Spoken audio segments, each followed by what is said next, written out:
जी ने जिक्र किया चीन को लेकर कि चीन भी हैरान परेशान नजर आ रहा है।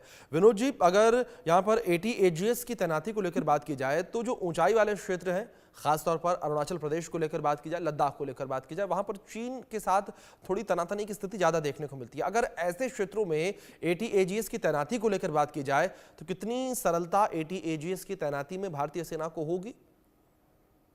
हाँ, देखिए, ये जो नया वेपन सिस्टम है इस पे जी। पिछले करीब 10 एक साल से काम चल रहा था। जी। और ये एक हॉविट्जर है। अगर आपको याद हो कारगिल युद्ध में, क्योंकि मैं उस युद्ध का हिस्सा रहा हूँ, जी। तो वहां जो सफलता मिली थी, वो जो कंट्रोवर्शियल गन थी बोफोर्स, उसकी वजह से ही टाइगर हिल पे वो 12 जुलाई का मुझे याद है दिन, उसी दिन सफलता मिली थी। क्योंकि पहाड़ों में जो आपके हॉविट्जर्स हैं वही कामयाब हैं, क्योंकि आपको क्रेस्ट क्लियरेंस चाहिए, हाई एंगल एलिवेशन फायर चाहिए। और दूसरी चीज जो अब देखने को मिल रही है, आपने देखा होगा रूसो यूक्रेन वॉर में भी, कि आजकल जो लॉन्ग डिलीवरी जो सिस्टम्स हैं, जो लॉन्ग रेंज आर्टिलरी है, जो एरियल प्लेटफॉर्म्स हैं, उनका इस्तेमाल किया जा रहा है। और जो कांटेक्ट विद ट्रुप्स है, मतलब वो थोड़ा सा रेलीगेट हो गया है। और ये जो वेपन सिस्टम है ये काफी कारगर है, क्योंकि 48 जी। किलोमीटर इसकी रेंज है। वो फोर्स अगर आप देखें तो उसमें जो मैक्सिमम रेंज थी वो 30 किलोमीटर थी। वो भी जब उसमें हम जो हीर राउंड है, हाई एक्सप्लोसिव एक्सटेंडेड रेंज, वो फायर करते थे। और जब वो जी। फायर होता था तो वो जब चार्ज 9 वगैरह पे फायर होता था तो बड़ा जो गन का जो वेयर एंड टेयर है वो काफी होता था। तो उन सब खामियों को इसमें दूर किया गया है। और आप ये देखिए, क्योंकि हमारे जो वल्नरेबिलिटी मैट्रिक्स है या जो सिक्योरिटी इंपेरेटिव्स हैं, वो अब चाइना के साथ हमारी जो इक्वेशन है वो बदल गई है। तो और ज्यादातर डिप्लॉयमेंट, जैसा आपने खुद कहा, अरुणाचल और ईस्टर्न लद्दाख में, वो आपका माउंटेनियस एरिया में है। जी। तो क्रेस्ट क्लियरेंस के लिहाज से इसमें रेंज भी है, इसमें एलिवेशन भी है, और इसके अंदर जो इसकी मारक क्षमता है। और इसमें देखिए, दोनों जो आपका जो वॉर हेड है उसको जी। इस्तेमाल किया जा सकता है, चाहे वो कन्वेंशनल हो चाहे वो न्यूक्लियर हो। जी, बिल्कुल। वीरेंद्र झा जी, मैं आपका रुख करूंगा और बात यहाँ पर मैं ATAGS के जो तकनीक है उसको लेकर करना चाहूंगा। जिस तरीके से ये जो तोप है वो डिजिटल है, साथ ही साथ इस तोप के अंदर GPS भी इंक्लूडेड है। तो ऐसे में जो इसकी नई तकनीक है, डिजिटल फायर कंट्रोल सिस्टम है, क्या ये युद्ध क्षेत्र में भारतीय सेना के लिए फायदेमंद रहेगा? बिल्कुल, बिल्कुल। देखिए, आज के दिन में जो टेक्नोलॉजी है, वो इतनी एडवांस हो चुकी है कि आज के दिन जी। में वो नहीं है कि आप वो एक जो गोला फेंकने वाला होता था, उसको एक एंगल पे वो आप खड़े करते थे और गोले फेंकते जाते थे, वो नहीं है। ये इसमें प्रॉपर सॉफ्टवेयर जो है, वो उन हर चीज़ों को इनकॉर्पोरेट करता है कि जो आपके एम्यूनेशन है, उसकी डिलीवरी को डेविएट करता था। यहाँ तक कि जो जो जो हवा की गति है, वो इसके सॉफ्टवेयर में इंक्लूडेड है। जो आपका वेदर कंडीशंस हैं वो इसमें है। इसमें नाइट विजन की कैपेबिलिटी डाली गई है। इसमें सॉफ्टवेयर जो है वो एकदम, अब मैंने बताया कि ये कटिंग एज टेक्नोलॉजी है आज के दिन में बैटलफील्ड में।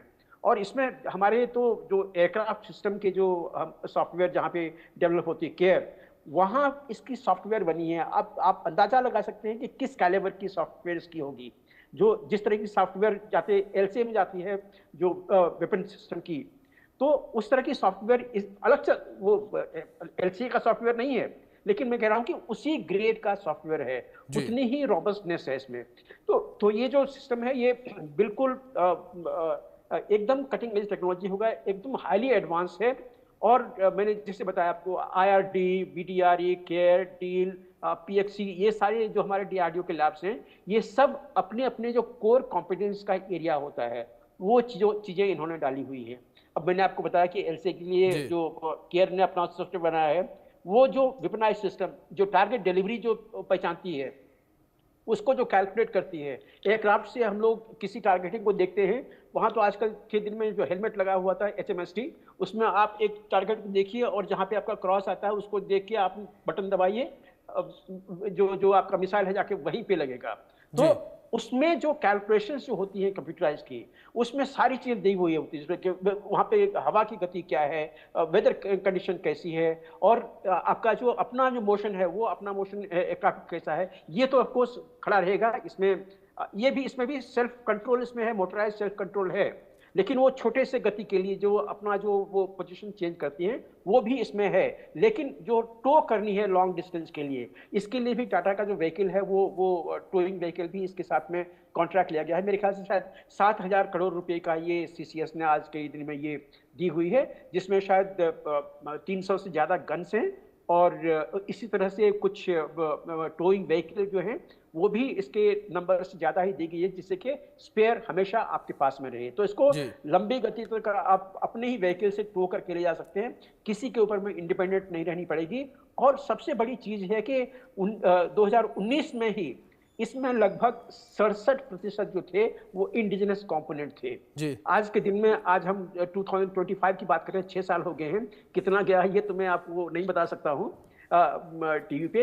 लेकिन उसमें काफी ज्यादा अपने जो इंडिजिनस कंपोनेंट है, इसमें स्टार्टअप्स जो है जी वो काफी सारा उसमें उन्होंने दिया हुआ है। तो आने वाले दिनों में जब बैटल फील्ड में आपको इस गन की जरूरत पड़ेगी, इसकी मेंटेनेंस की जरूरत पड़ेगी, रख रखाव। इसमें एक और चीज बता दूं, जी ये जी जो कॉन्ट्रैक्ट साइन हुआ है, इसमें लाइफ टाइम जो सर्विसिबिलिटी है वो इनको दी गई है। तो मतलब पूरे लाइफ टाइम जो गन का है, उसमें जितने उसके स्पेयर चाहिए, जितने जो जो वेयर एंड टेयर उसमें होते हैं, उन सारी चीजों का रखरखाव करके ये जो कॉन्ट्रैक्ट दिया गया है, वो अपने ही कंट्री में है, जी अपने ही सारे कंपनीज हैं, इसमें स्टार्टअप्स भी हैं। तो कभी किसी चीज की आपको कमी नहीं होगी, जी क्योंकि जब हम लोग डीआरडीओ में जब हम लोग टीओटी देते हैं, तो टीओटी ट्रांसफर ऑफ टेक्नोलॉजी, तो ये मैन्युफैक्चरिंग के लिए देते हैं, और उसमें कम से कम 3 वेंडर को जरूर देते हैं, और ज्यादा से ज्यादा वेंडर अगर चाहते हैं तो वो भी ले सकते हैं। तो ये सारी चीजों के साथ में ये गन है। मैं बधाई देता हूँ डीआरडीओ को, मैं बधाई देता हूँ भारत सरकार को, मैं बधाई टाटा सिस्टम्स को भी देता हूँ कि जी उन्होंने सबों ने मिलकर ये बड़े कम टाइम शेड्यूल में बड़ी एडवांस वेपन बनाई हुई है। बिल्कुल बिल्कुल वीएन झा जी, एक बड़ी सफलता कह सकते हैं यहाँ पर भारतीय रक्षा क्षेत्र में। विनोद जी, दूसरी ओर अगर बात ATAGS को लेकर की जाए और अन्य जो आर्टिलरी गन भारतीय खेमे में मौजूद है पहले से, चाहे K9 वज्र को लेकर बात करें या दूसरी आर्टिलरी गन को लेकर बात करें, तो इनके बीच में जो मुख्य अंतर है वो क्या है और आगे चलकर किसको प्राथमिकता दी जाएगी?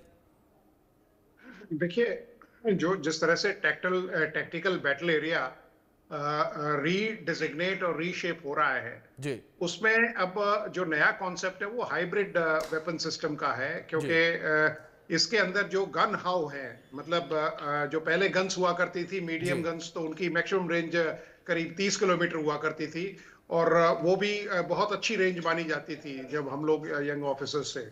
आज इसकी जो मारक क्षमता है वो 48 किलोमीटर्स है।